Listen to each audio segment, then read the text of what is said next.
Hello everyone, আশা করি ভালো আছেন, পজিটিভ আছেন, লাইফে ভালো হচ্ছে, সব কিছু পজিটিভ হচ্ছে। আজকে রিডিং করব নো কন্ট্যাক্ট সিচুয়েশন। যারা নো কন্ট্যাক্টে আছেন পার্টনারের সঙ্গে, আপনার পার্টনার আপনাকে নিয়ে কী ভাবছে, তার কী এনার্জি, সেটা আমি চেক করব। ভালো মতো আপনার পার্টনারের ধ্যান করুন, তার চেহারাটা স্মরণ করুন, তার নাম 3 বার বলুন।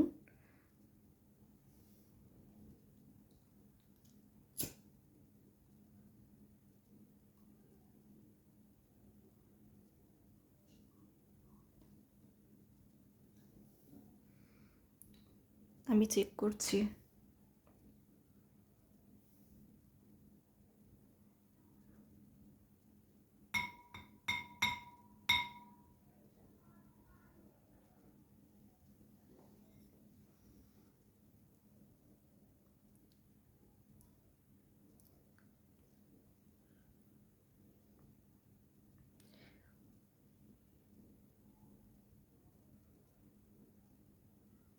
তার কথা ভালো করে ভাবুন, চিন্তা করুন।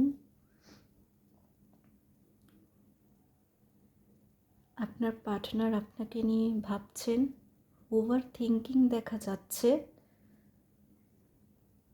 মনে হচ্ছে বড় কোনো বিপদে আটকে আছে, সেখান থেকে বের হতে পারছে না।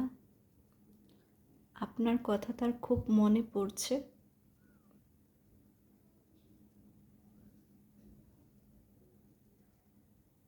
সে জানতে চায় আপনি লাইফে কেমন আছেন, কি করছেন, আপনার দিনকাল কেমন কাটছে। মনে হচ্ছে সে কোনো কিছুর অপেক্ষায় আছে।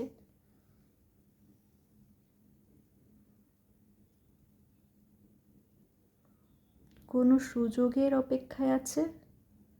আপনার পার্টনার পুরনো স্মৃতিতে আটকে আছে, সে চিন্তা থেকে বের হতে পারছে না।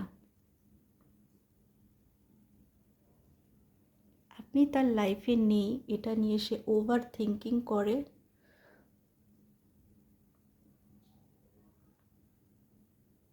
সে আপনার সাথে কথা বলতে চায়।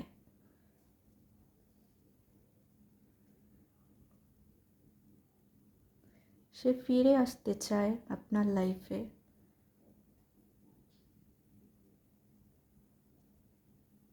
সে এমন একটা ট্রমায় আছে, সে আপনাকে নিয়ে নেগেটিভ ভাবছে, আবার পজিটিভ ভাবছে।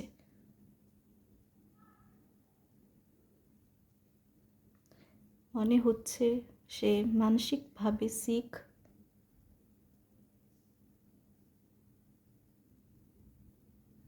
আপনি তাকে নিয়ে যেমনটা আশা করেন, সে তেমনটা নাও করতে পারে।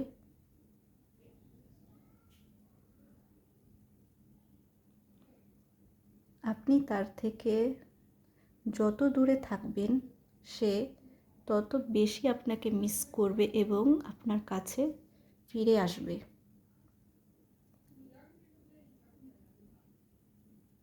আপনার ইগনোরনেন্স তাকে বলতে যাবেন না, তার কাছে শেয়ার করবেন না আপনার ভেতরে তার জন্য কি চলে। যদি সেরকমটা আবার আগের মতো করেন, তাহলে সে আবার আপনাকে ইগনোর করতে পারে। হতে পারে আপনি তাকে অনেক বেশি ভালোবাসা প্রকাশ করেছেন, আপনাকে তেমন পাত্তা দেয়নি, আপনাকে তেমন খেয়াল করেনি।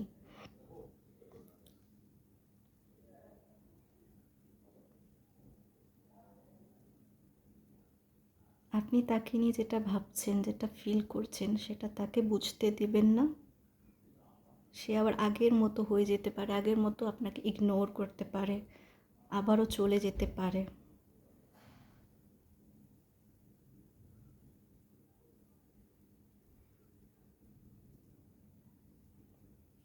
সে আপনার লাইফে ফিরে আসবে। আপনি যোগাযোগ করবেন না, আপনি যত সম্ভব দূরে থাকুন, সে ফিরবে। আপনি তার সঙ্গে কথা বলবেন না, কিচ্ছু বলবেন না তাকে, সে বলবে, সে কন্ট্যাক্ট করবে।